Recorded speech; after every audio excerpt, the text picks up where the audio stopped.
Om Sadashiva Samarambam Shankaracharya Madhyamam Asmadacharya Paryantam Vande Guru Paramparam. Om. Okay, welcome, my friends. We will begin our satsang today with questions and answers, or answers and questions. Or otherwise, we go back to the big picture of Swami Paramarthananda.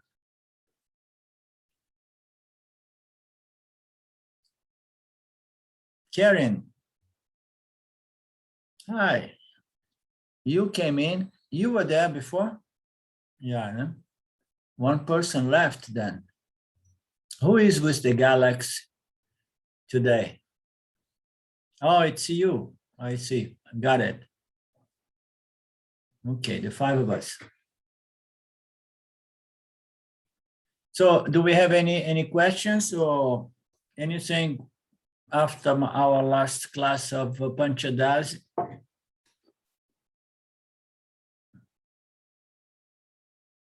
Yes, Karen?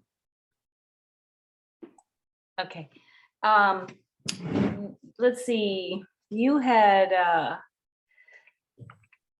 said the statement that sattva is the closest manifestation to consciousness that there is. And I just, what I did, that I thought was interesting is I looked up the meaning of sattva. Which maybe I'll read. It's long, it's kind of long, but is that okay? Yes, go for it.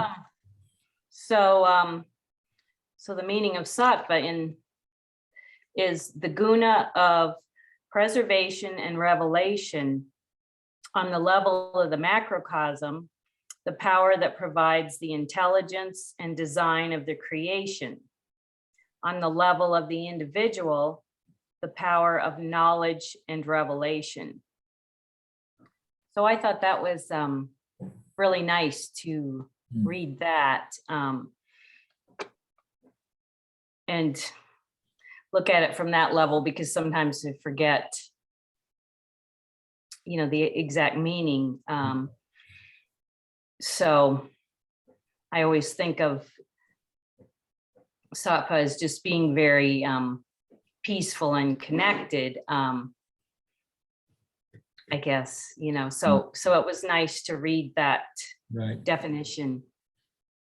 So in other words, what you read is that sattva is the closest manifestation of consciousness once Maya comes in operation, because it's the first quality or the first energy or the first guna. Okay, so this energy comes, and this is responsible for the creation and maintenance of the universe, sustainability of the universe, because to create and maintain a universe, this power, this intelligent knowledge power is needed. So as we often say, Ishvara is the Lord that creates and maintains and destroys the universe. Brahma and Vishnu and Shiva represented by these three entities. So, and fundamentally, Ishvara is Brahma as the creator. And the creator, it needs knowledge. It's the pure sattva. Often you hear me saying that Ishvara is pure sattva. Okay, sattva is equal to Ishvara, and then once Ishvara gets the other two energies, and then he can bring about the sentient beings and the inert world. You understand? Once it plays with Rajas and Tamas. And so this is in the macrocosm. On the micro, we see how the Jiva in its own world, it has sattva constituting its entire body. The three bodies is constituted by the three energies being sattva, the most pervasive, the most fundamental. So the entire three bodies of the Jiva, it's made out of these fundamental building blocks of Jiva and Jagat. Everything comes from those three energies. So how does this work for us? Is that sattva is the knowledge that designs the body, the physical body, as we know, and keeps it functions through the pranas and so on. And the way it works for us in our relationship with sattva is that sattva is the power that gives us or concedes, provides us with knowingness, with intelligence, with the ability to illumine the objects and extract experience / knowledge. So it's the power that makes the Jiva a knower, you understand? So which is the power that reveals in the individual level as a secondary reflector of consciousness. You know, in the macro creation, we have the primordial reflector, which is Maya. And then on pure sattva, it produces the Lord Ishvara. So on the Jiva level, we have likewise another reflecting medium. And the more sattvic our medium is, the better is our ability to understand what's going on and to make a good reading of situations and respond appropriate. So it's the power that reveals and gives us mental, emotional clarity to see things and respond in a dharmic, appropriate manner. It's like the macro, the micro, the macro, and the micro.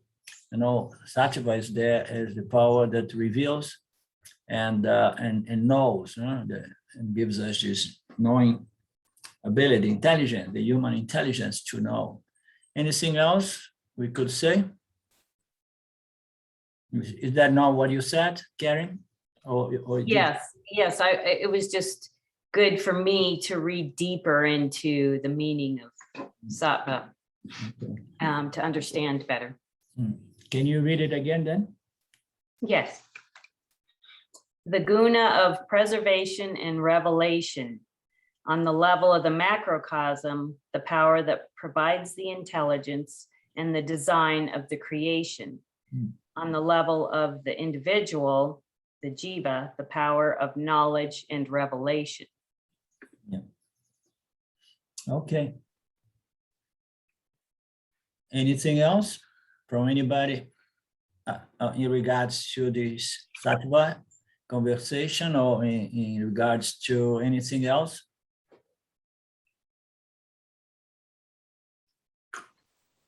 Claudio?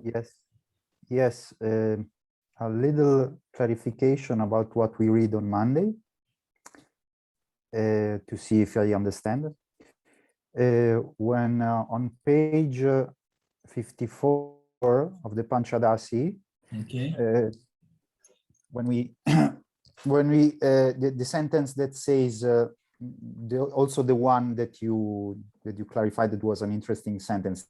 It says the subtle body gives consciousness existence the power to know, so it seemingly becomes sentient, but it is actually inert subtle matter. So it means that consciousness existence on its own doesn't have the power to know, because it is only the knowing principle. But with the subtle body, it has a means to become a knower. It has the power to know, but in the sense that it can know objects, right? Because otherwise, consciousness existence on its own is only the knowing principle, right? Yeah, that's correct. Yeah.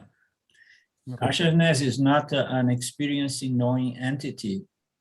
No, it becomes a knowing entity through its mediums. No, because this duality, mithya, occurs within consciousness, and then since the jiva can only become a knower if he by the grace of consciousness itself, and then we can always say from the more philosophical level that every experience is the experience of consciousness, because consciousness is the principle that allows us the experiencing knowing agents to know and experience, to experience and know.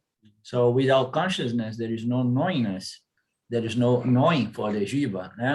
And then the question of who is experiencing and who is knowing, it's in fact on the practical level, knowledge is this kind of knowledge, dualistic by nature, is the subject Jiva and in reference to another object. So this is the Jiva who is really objectively knowing something else.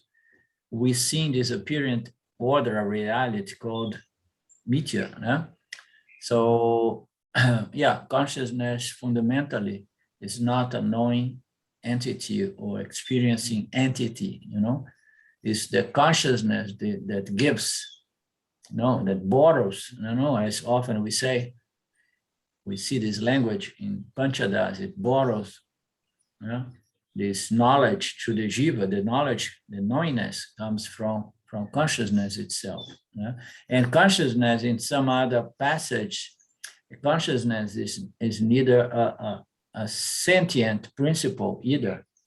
Sentience is something that is known by consciousness. I mean, if there is sentience and insentience, that is known by consciousness, as we have seen. Consciousness is beyond the inert world of objects and beyond the sentient Jiva objects. So is that by which we know sentience and insentience or inert, right?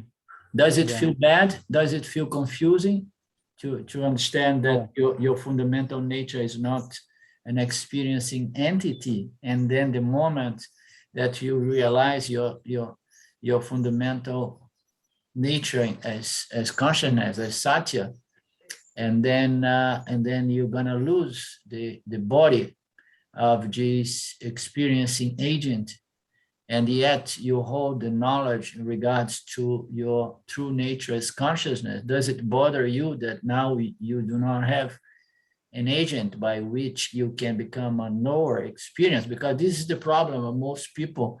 They want to have consciousness, they want to have self-realization, but they want to keep the experiencing element of the human experience, of the human. They say, no, I want to know consciousness, but I want to be experiencing as consciousness. I don't want to dissolve in consciousness, in Brahman as Brahman. And then now that I know that Brahman is not a knowing, experiencing entity. So that comes often because we are addicted to experience. We have a vasana or experience, which is the most fundamental vasana. And a lot of people gets a little bit shocked with this notion that once I'm consciousness, I realize I'm consciousness, I no longer experience. Does that bother you, Claudio? No, this doesn't bother me at all. I'm only subject to to forgetfulness yet. So I forget sometimes. I have to have this very, very clear in my mind, and so I try to absorb it, But I don't mind about this problem, because in some way I understand that when you are in Brahman and you are totally absorbed in Brahman, I don't know, something like I think about that, about fullness, with fullness, not with something that can be lost, So it's I like this. Yeah. Yeah, I mean, we can look at that in with analogies like the river and the ocean. So the river, when it merges with the ocean, it may feel like, oh my God, I'm losing my identity, you know, but you are losing your inferior apparent nature exactly. as the river to become the full, whole, and complete ocean. So as an ocean, so you have assumed your identity. So in terms of analogy, it sounds good. But when we bring the analogy to the scriptures and to what it declares, we say, okay, but now if I am consciousness, I would like to have the experience of being an ocean. You understand? I would like to have the experience of being an ocean, but no, you are not going to have that experience. And that is okay with the Yanni to the extent that he has given up on the desire to keep experiencing, you know, and he wants to have peace and to rest in consciousness as consciousness without experience. And as a consolation, the Yanni knows that as consciousness, I will continue to apparently experience through all my jivas. There will be infinite numbers of other jivas by which I will be shining my conscious existence and making them move. So the Yanni, it does not suffer the idea of find its true nature and recognize that it's not an experiencing agent, because the Yanni is no longer addicted to experience. And also he understood that, or she understood that experience will continue, because for as long as Mitya is manifest, experience will continue. And consciousness is the power that is going to be, again, shining and animating all agents so that they can continue to experience. So it's an understand that my sense of identity as a person becomes irrelevant, because I am something much higher, much bigger, you understand, much fuller, you understand?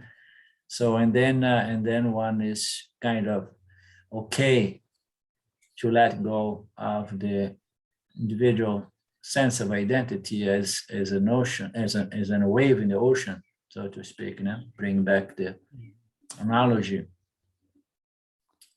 right? Anything from? Well, Okay. I was just gonna say that it's also, experience can be exhausting. It's kind of like going into deep sleep gives you the rest and the break from that. And one thing that happened to me in our trip in Italy is I got very overwhelmed, because it was go, go, go all the time and absorbing so much. And, we were with a pretty large group of people, and it was overwhelming, so it's kind of, to me, like that, of just being able to go back and, kind of like rest for me, like how deep sleep, it's like you are able to take a break from the overwhelm of constant experience. Yeah. And especially once experience has served its purpose, because experience served the purpose to allow us to get maturity and knowledge and understanding of the objects of experience as something not intrinsically a recipient, let's say, of happiness and peace. Once the individual understands that happiness and peace is not really contained in experience, in object of experience, and then one feels more like, okay, so let's have peace, let's have peace. The same way we want to have peace in the night, having a good deep sleep, and one becomes less motivated to keep going right and left to have different sorts of experience, Yeah. Right, Mr. Galaxy.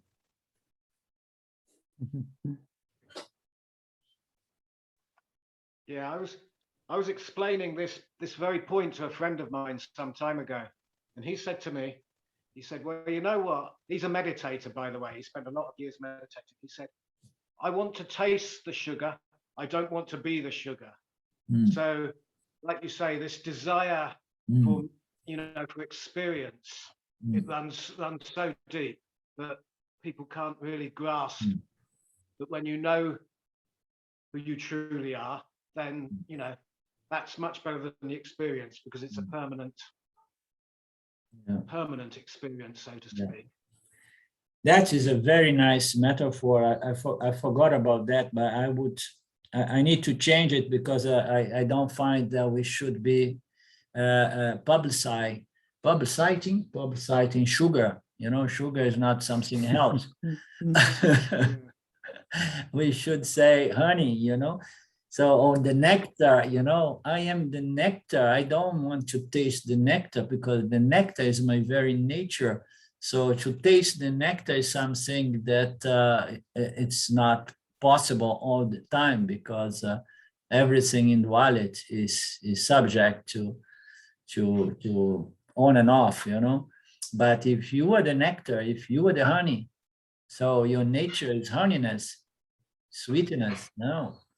And then who cares about being there, experience that? And that is a very nice thing in terms of spirituality, because people are misled to believe that the real deal is to be in that state of experience of peace and fullness, which is a sort of deep meditation, samadhi state, you know, bliss. And so people, they overrate those objects of experience. They believe that that is the real deal.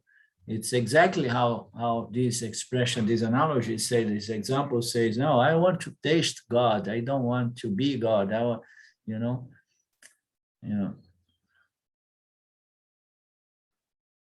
Very nice. And what did you say something else to your friend about to convince him that the real deal is to know that he is the sugar? Well, I said to him that, you know, sometimes the sugar turns into lemon and you get a really bitter taste in your mouth. So, you know, the experience, basically, you know, the experience won't last. That will come and gone, and it will leave you as you are now, unchanged by it. But true knowledge won't. But he's not convinced. He doesn't like all the intellectual stuff. No, no.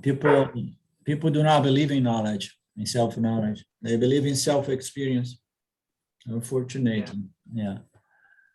And I tell you, once you keep experience that reflection of consciousness in your mind, and in the beginning it's very sweet and it's very exciting, but then after some time, it becomes a little bit bitter because of frustration, because you cannot have it all the time, because you have to come out of meditation to do other things in life.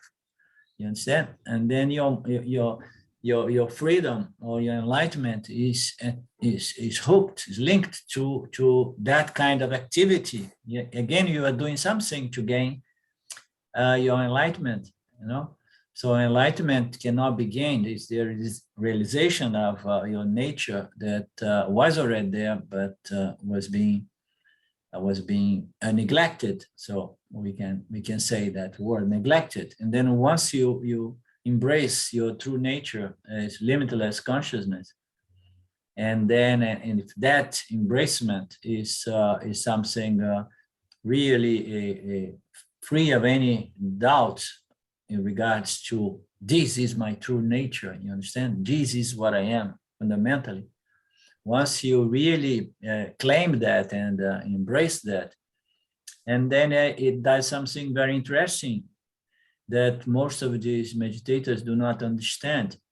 What it does is that your mind, it becomes naturally more sattvic, going back to the sattva guna of caring, becomes more sattvic, because you have understood your true nature as limitless, full, whole, and complete consciousness. And then once you shift your identity to consciousness, you don't feel anymore having to run around to complete yourself, to satisfy yourself, to pacify yourself, yeah? To accomplish things in the world so that you can have peace. No, your peace now is coming from the acknowledgement of your nature as fullness and wholeness and completion, which is consciousness. And then as a bonus, as I often put, so once have an experience of peace, you know, in the background, regardless of activities or no activities. This is what we call Sahaja Samadhi, which is the natural Samadhi, because the mind was resolved by the means of self-knowledge, the understanding that I am already complete. I am already the honey. I don't need to run around to get the honey. I am the honey. So now I can stop going to the supermarket to buy honey. And then I'm good. I have my own source of honey. You know? Yeah. It's difficult to help people to understand that, you know. It's difficult. Yeah. Because at the end, if you understand that you are the sugar, it's the best way to live, to taste sugar most of the time, you know, I think. Yeah. Also at the same time, because it's like that when you know that you are sugar, also when you taste some other things, you can recognize that there is sugar anyway in every experience. Absolutely. You know? So I think that, so you don't don't really lost the sugar. You live it more, but people don't understand that you live it more. So people are trying to search sugar, but when they don't have it, they are sad. They are they are in and pain. because you have recognized that you are the sugar, that recognition of your true nature as the let's call it brown sugar, at least. I don't like white sugars. Yeah, exactly. If you recognize that you are the honey, you know, and then that recognition helps the person to turn bitter experience into sweet experience as well, you know. Yeah, exactly. Because you are receiving things from that platform of knowledge, full knowledge, even of Mitya, Shvara, Jiva, Jagat, and then you come to that situation that okay, everything is good. Why? Because the good comes from my very source of honey, my sweetness. Everything is okay. It's good when it's good, and it's good when it's not good, because I am the good that makes things good, you know. And so that's very nice, Claudio.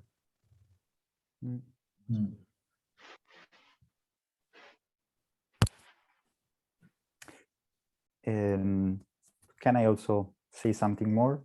Please. I was also thinking in these days, because I was a little bit meditating, Nididhyasana, and all these things, you know. And I realized that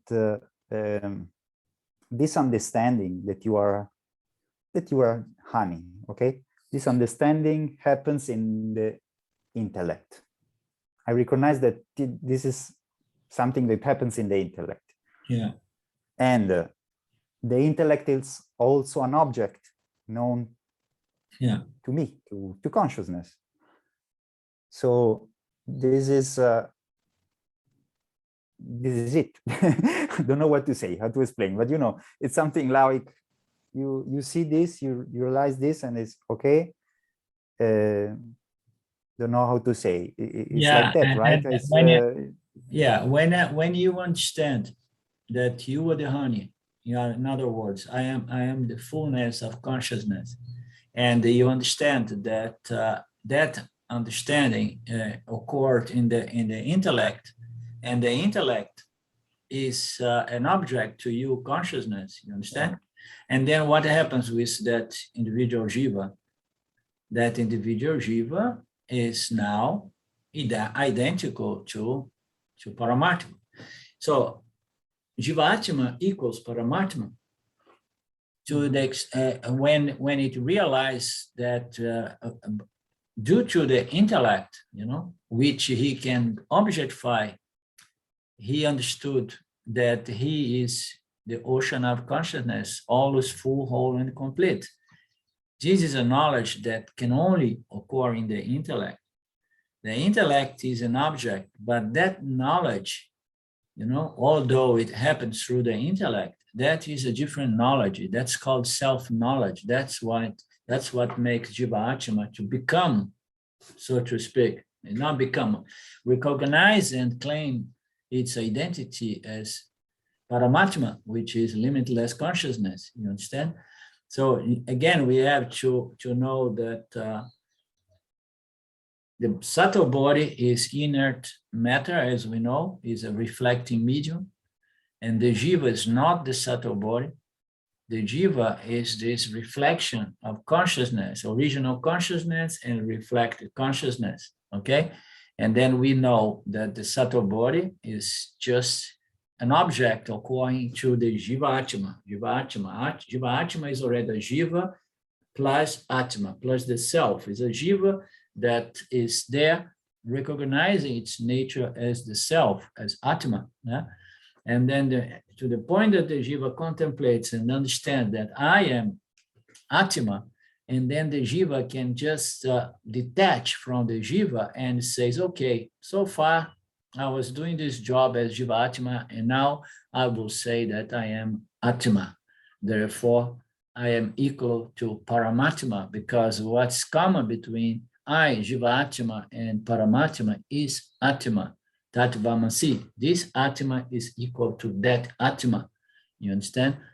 So this all happens only through the intellect. There is no knowledge which is not a knowledge gained knowledge. It always happens in the intellect. You understand? But as every knowledge, you need to just get the knowledge and leave the recipient, let's say, the container of knowledge behind. A lot of people have some good mystical experience, and they become attached to the experience rather than trying to gain the knowledge that container, that experience has provided, So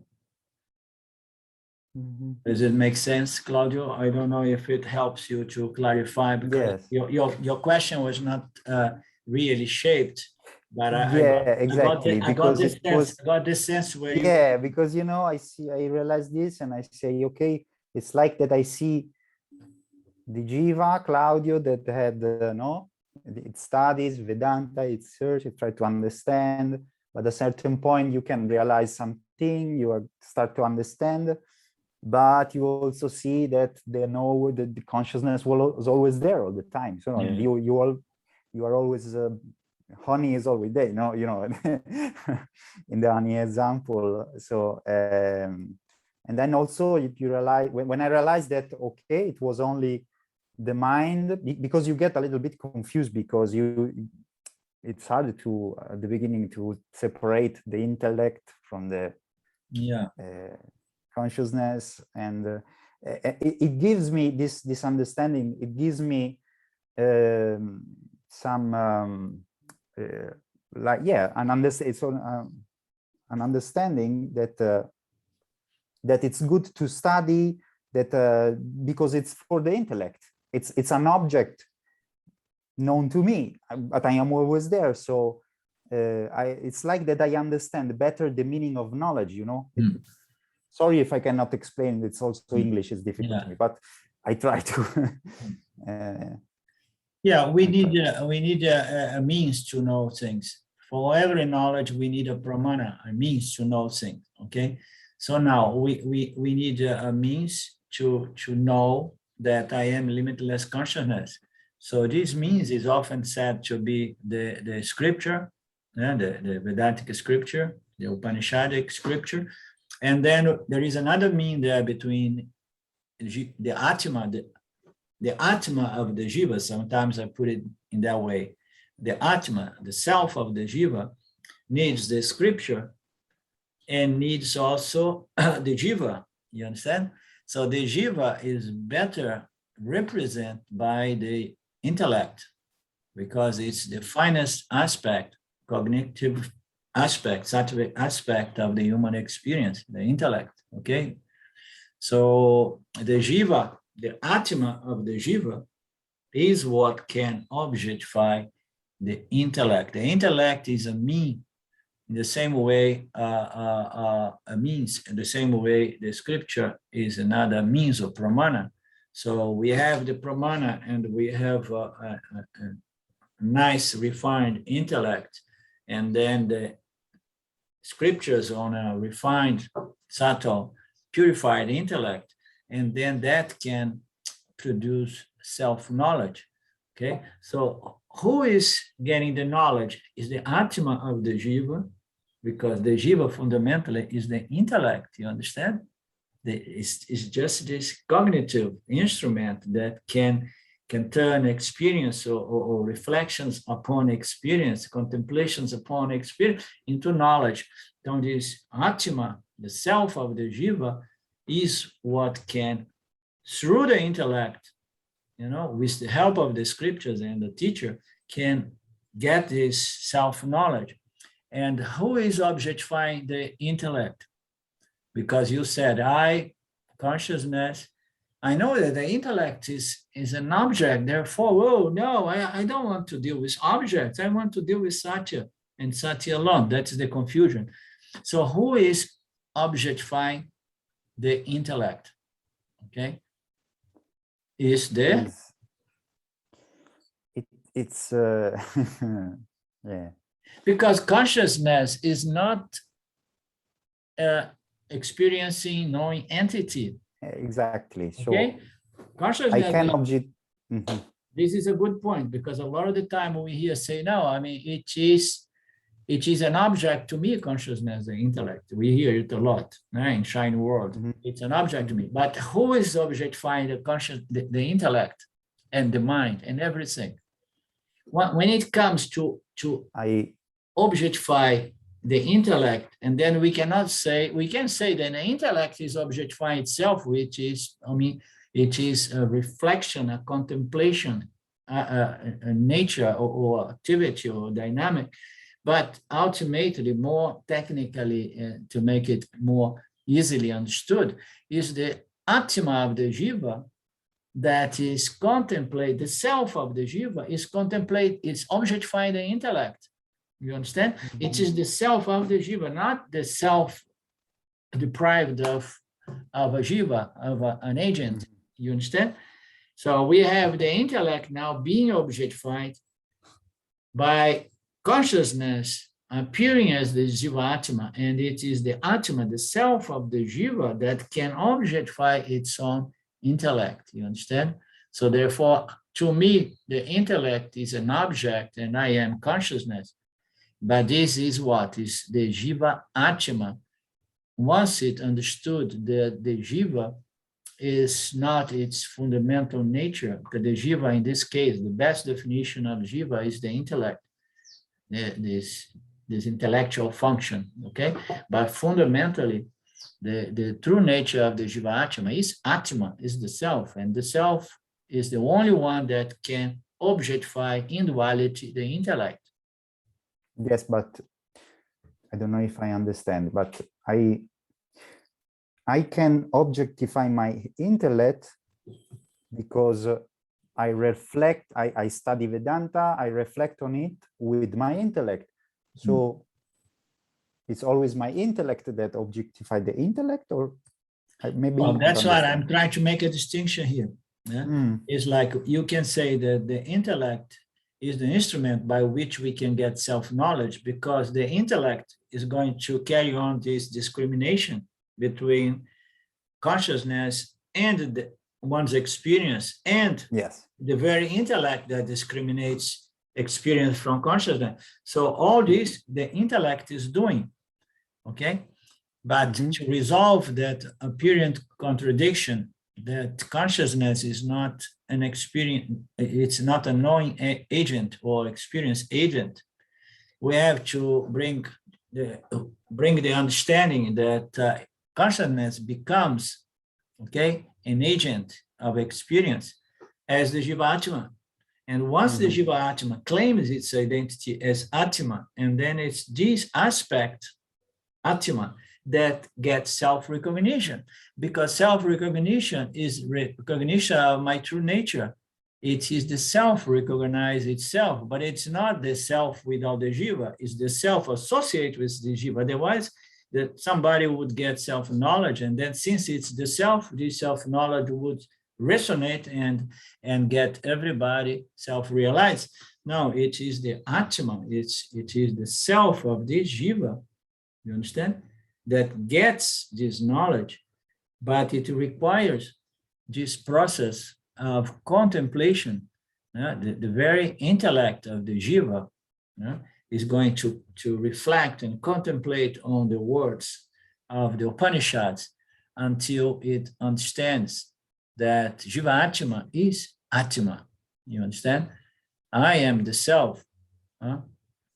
And all of that requires the intellect and the process of nididhyasana, of contemplating, and assimilating, understanding, until this self-knowledge, this self-recognition is a declaration of the Jiva that I am not even the intellect.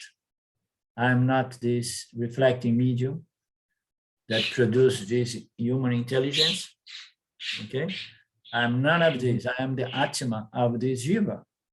And I am the same Atma of all Jivas. But maybe I don't understand, because it's so the Jivahatma doesn't think. So how can the Jivahatma establish his identity as why you say that Jivatma does not think or does not process discrimination or discernment? Because is there difference between Jivatma and the intellect? Because it's confusing to me. Yeah, I knew that it was it could become confusion. So what is the Jiva? On a more basic level, we say that the Jiva is the subtle body. Okay, the subtle body is only one of the bodies. Okay, is the one that enters or pervades the physical body and animates it through all functions of the subtle body. The subtle body has all the intelligence to operate this machinery. So this subtle body, when we say that the Jiva is the subtle body, there is some truth to it, because fundamentally the Jiva is the complex body-mind, the body-mind complex or the body-mind construct. So, but we know that this I thought comes from the mind, from the intellect. It's something which does not come from the physical body. Say, oh, there is a pensament, I am. My hand said, I am.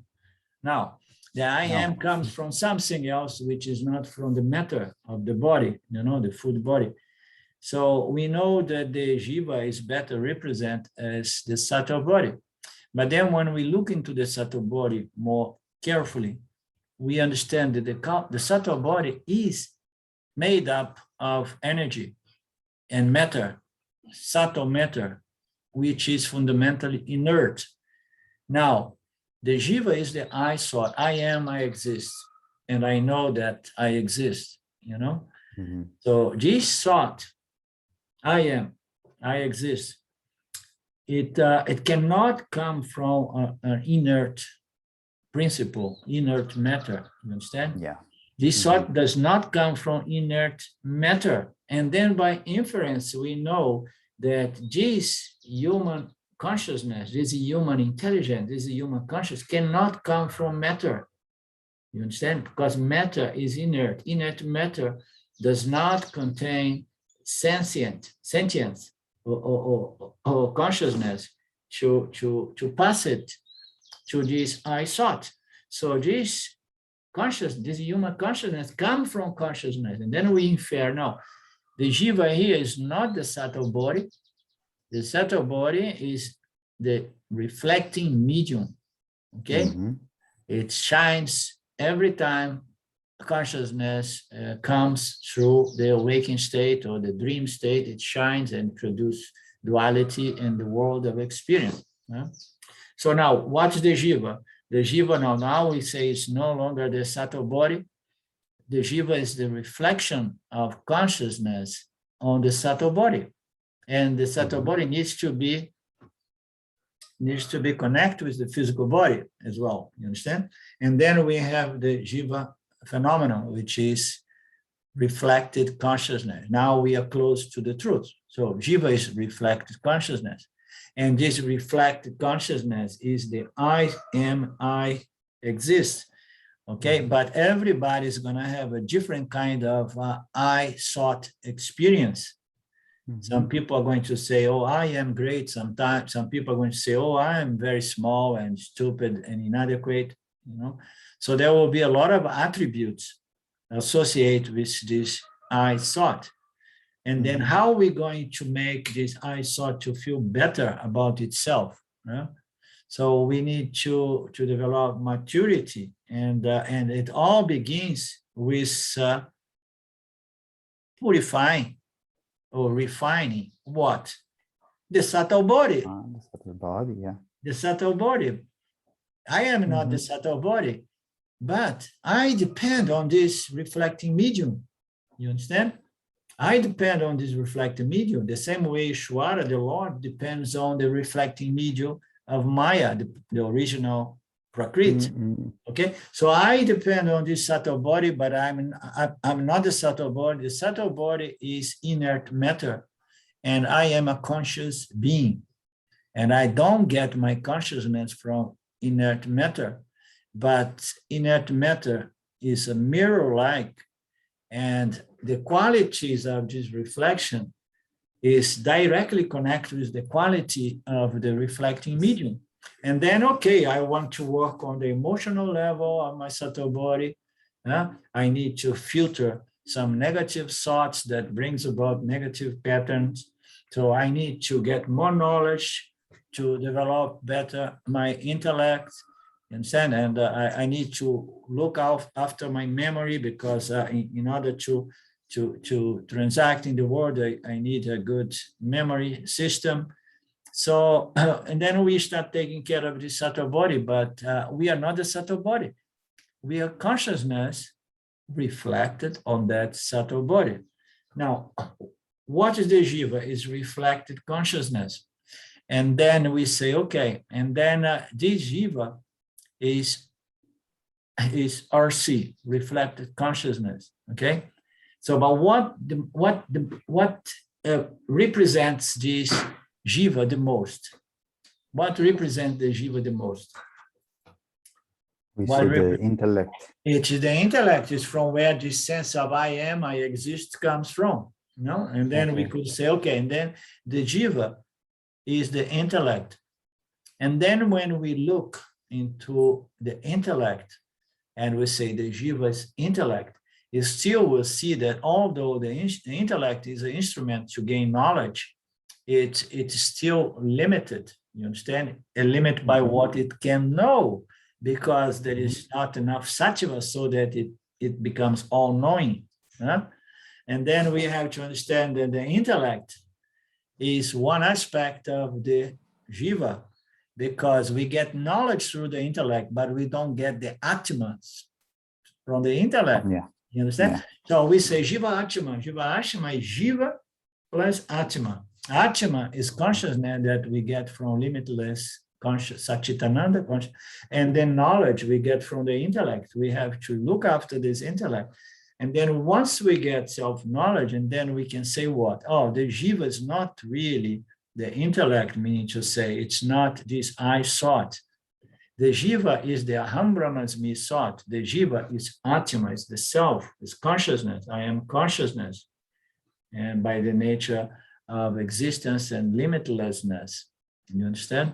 This is a very subtle discussion. I hope I did not lose most of you. Sylvia have gone away because I think it was a little bit too subtle.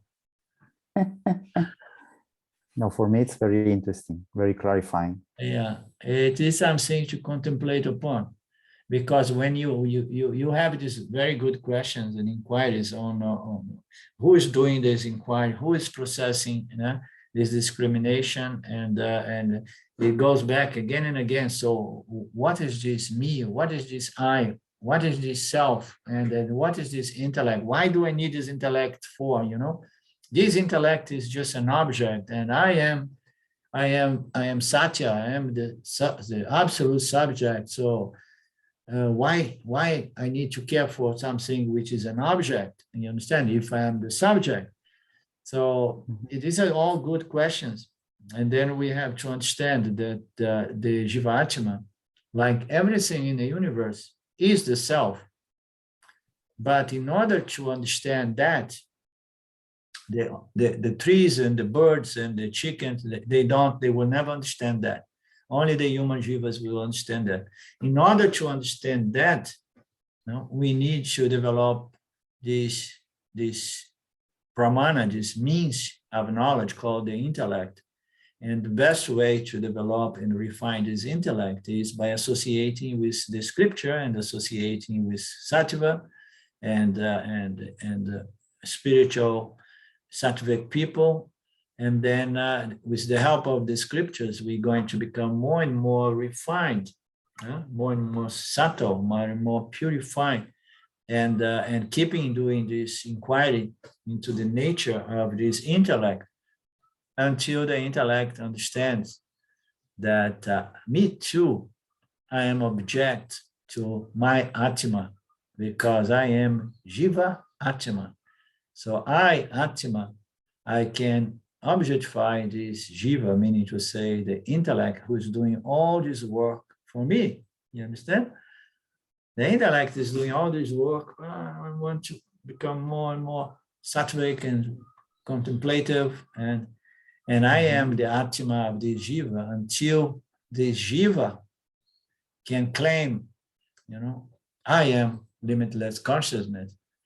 And then the game is over, because the Jiva understood I am Atma, and the intellect is indeed an object to me. You understand? Yeah. Okay. The most important object. Without the intellect, nothing is possible in terms of. Okay.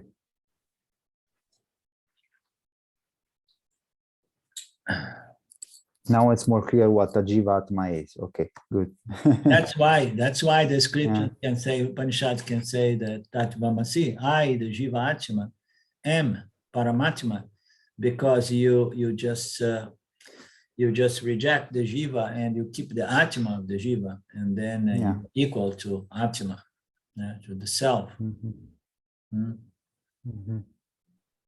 But for that we need the intellect. So we don't want to throw away the intellect prematurely. You understand? Because it is by refining and getting a very contemplative intellect that we can say, okay.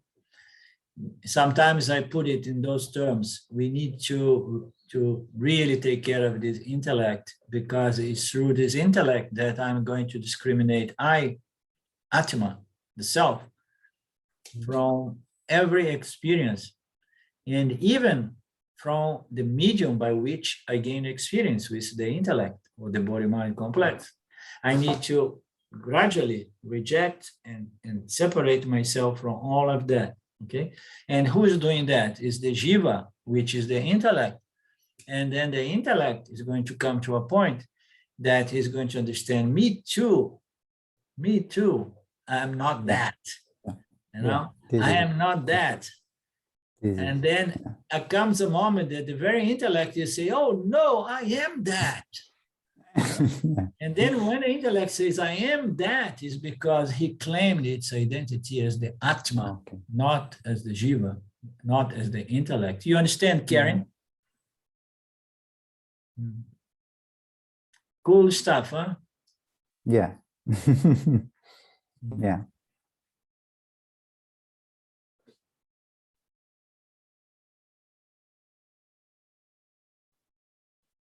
Very beautiful.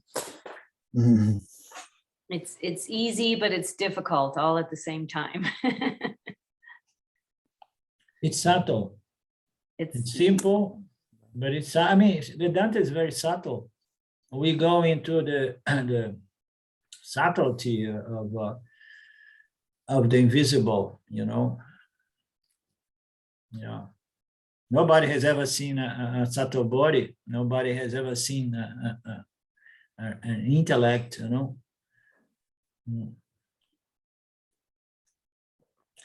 Metaphysics is the finest metaphysics. We investigate into the nature of these things that science does not even dream about.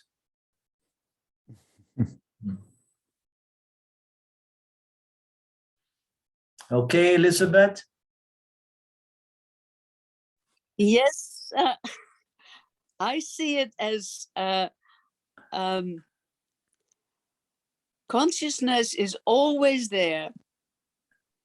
And I am living my life as an actress in the sense that I know I am awareness. And I can't explain it any really more easier than that. But I am always I'm always awareness. And as a jiva, you are living experiences all the time, but beneath it, underneath it all, you always realize you are that awareness. That's it.